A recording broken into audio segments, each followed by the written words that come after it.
and ionic bonding. So in this lesson, you'll be able to find out what is the difference between ionic bonding. We'll go first with ionic bonding. So ionic bonding happens when there is a presence of ion. And what is this ion?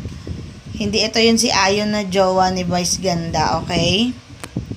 Okay, so first, when we say ion, so it is any atom or group of atoms that have one or more positive or negative electrical charges. So any atom. So when we say atom, we are also talking about any element. Because one element represents one atom. One atom represents an element. So when we say ion, so there are some elements or there are some atoms or group of atoms that has one or more positive or negative electrical charges. So in other words, when we say ion, these are electrically charged particles. So when talking about ion, so there are two kinds. When we say cation, that is a positively charged atom. When we say an ion, that is a negatively charged atom. But wait, how can we say that an atom is a cation or an ion? Okay, magnesium is an element. So this one, we have an example here of magnesium. Magnesium is a cation. So how can we say it's a cation? So when we say cation, take a look on this one. So this is how we can illustrate a magnesium atom. So this is a magnesium atom. And the circle that you can see there are the valences, valence shell. We call them valence shell. So yung nakikita nyo yung palibot na para siyang solar system. Okay? So in the previous lessons that we have, so yung pinakagitna, these are the protons and the neutrons, the subparticles of atom. Okay, so yung nasa palibot, the one that is revolving around the nucleus, that is what we call the electrons.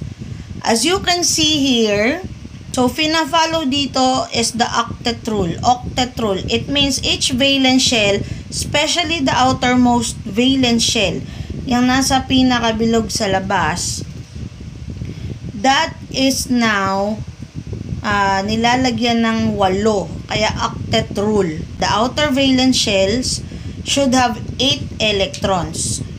Yung nasa loob, 2 lang talaga siya yung nilalagay na electrons. So yung second valence shell, yung sunod na bilog, merong 8. Kasi it will now follow the octet rule. So from the prefix word oct, O-C-T, oct, it means 8.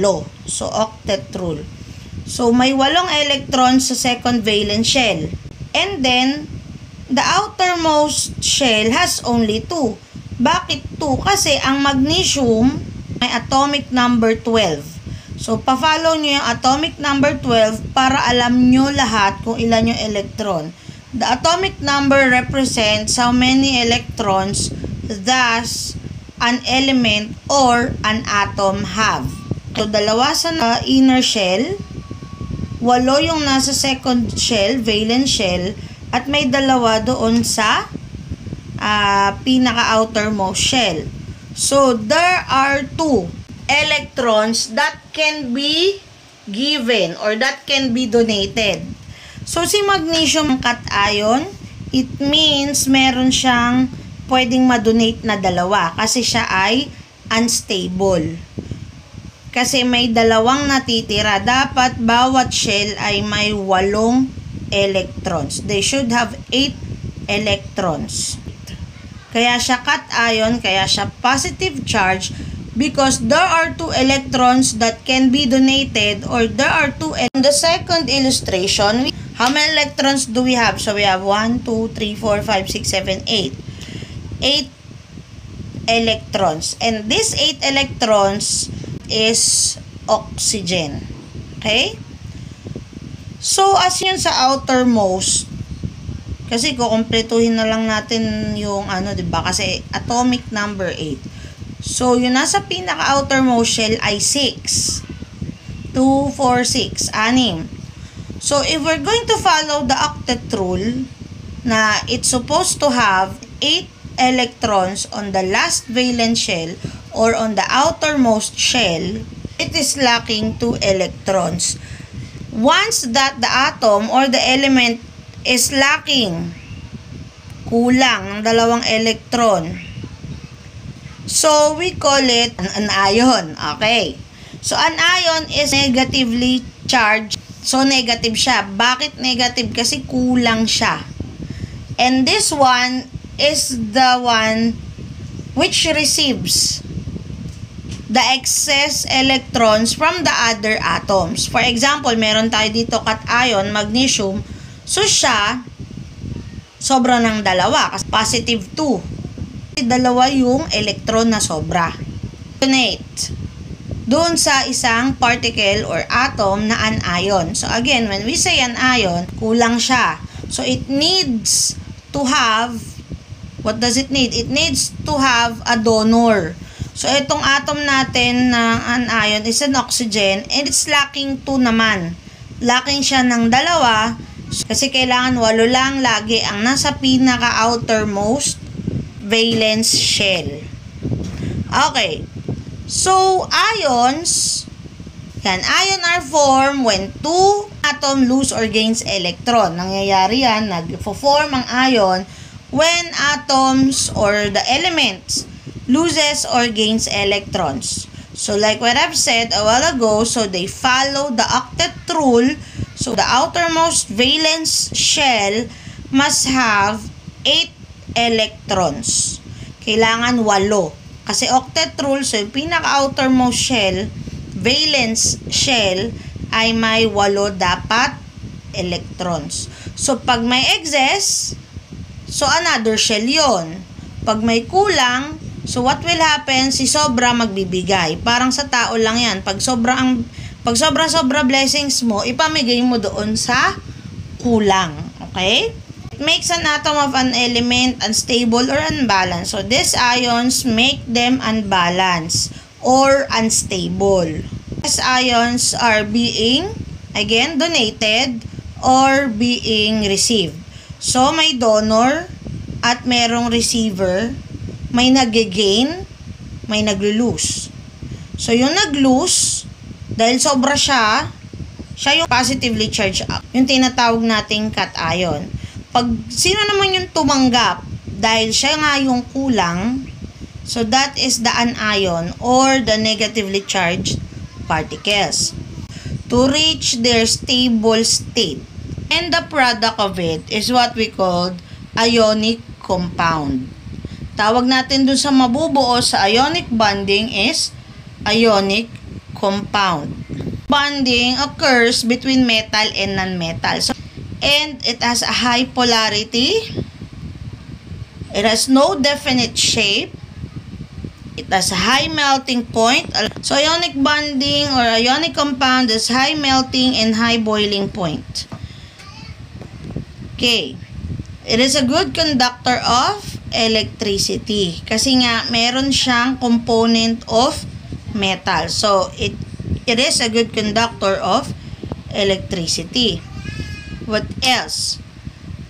So, it happens in 2 dissimilar atom. Magkaibang atom. Aside from non-metal and metal, so magkaibang atom. Sa magkaibang atom nagaganap ang ionic bonding. A cation and the other one is a non-ion or a negative charge. What will happen? They becomes attracted to one another. So, kaya sila nag-bond. Because the other atom is already positively charged and the other atom is negatively charged and they will be bonded because they attract each other. Okay. So, we have here an example. So, we have here sodium ion and chlorine ion. So, sodium ion is a positively charged ion and chlorine ion is a negatively charged ion. Or can we say that Sodium is a cation and chlorine is an anion. Wherein sodium has an atomic number of 11. So it means there are 11 electrons. So what will happen if you're going to follow the octet rule? It will have an excess of 1 electron. May excess siya na isang electron. While chlorine atom has 17 electrons. 17 electrons, and if you're going to follow the octet rule, it is lacking of 1 electron. So, kulang naman siya ng electron. Sodium ion has an excess of 1, while chlorine ion has a deficit of 1.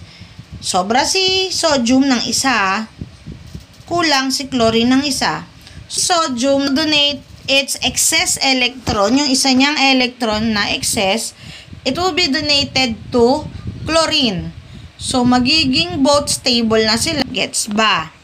So, si sodium, kumbaga, siya yung friend mo na may kaya, kulang ka ng piso para mabuo yung 100 mo. Dinonate niya sa'yo yung piso niya, nabuo na yung 100 mo. Something like that. And this is how you're going to write its chemical formula. So, that is sodium chloride. So, pag pinapangalanan ang ionic compound, yung dulo, di ba, yung chlorine, INE, ini-slash yun, pinapalitan na ng IDE. So, chloride. So, nagiging chloride. Sodium chloride. You follow the name of the first element or the first atom, the atom of sodium. And then, the next is yung chlorine, chloride. Sodium chloride. Kasi sila na ay isang ionic bonded particle. Sodium chloride na. NaCl. That is the symbol of the element. So, Na is for sodium, Cl is for chlorine.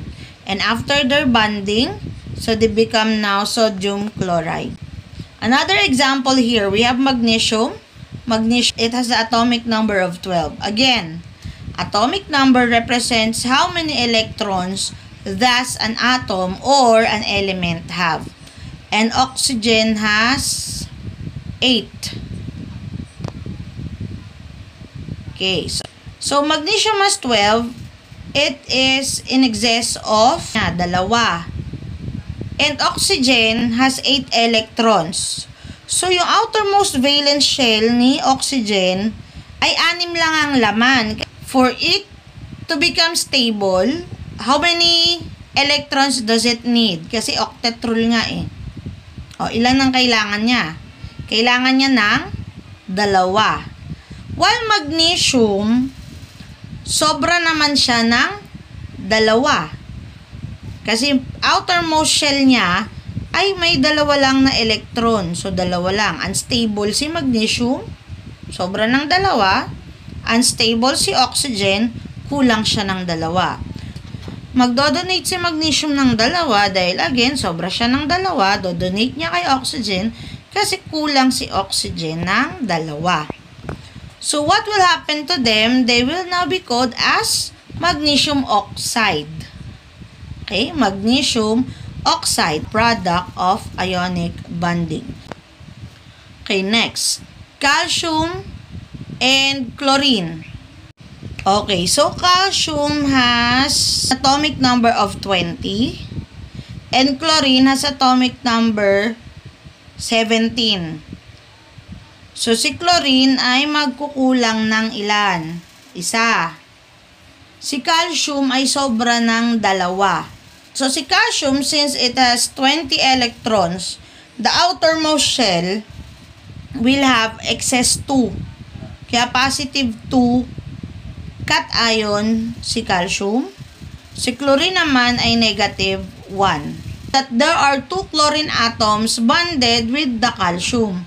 Bakit siya 2 yung chlorine? So that yung isang electron na sobra kay calcium, dodonate niya sa isang chlorine atom, and yung isa pa niya sobrang electron will be donated to the other chlorine atom. So, ito ay calcium chloride. Yung subscript niya na 2 kasi dalawa yung chlorine atom. We call it calcium chloride.